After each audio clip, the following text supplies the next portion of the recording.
नाशिकच्या मुंबई आग्रा महामार्गावर असलेल्या इंदिरानगरचा बोगदा पुढील 9 महिन्यांकरिता आता बंद ठेवण्यात येणार आहे। या बोगद्याच्या रुंदीकरणाचं काम भारतीय राज्य महामार्ग प्राधिकरणाकडून हाती घेण्यात आलं असून या कामासाठी हा रस्ता पुढील 9 महिन्यांसाठी बंद असणार आहे। आपण या ठिकाणी बघत असलेला हा बोगदा मुंबई आग्रा महामार्गावरती आहे आणि या बोगद्याला जंक्शन म्हणून बघितलं जात असतं।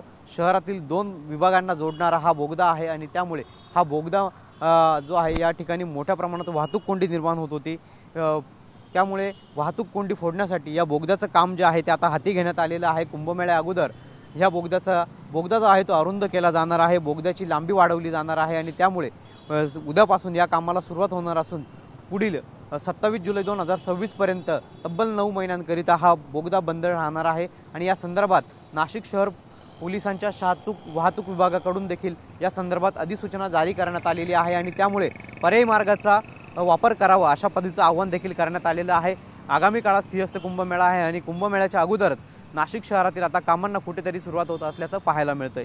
कॅमेरा पर्सन कुशल पाटीलसह पवन येवले, TV9 मराठी, नाशिक।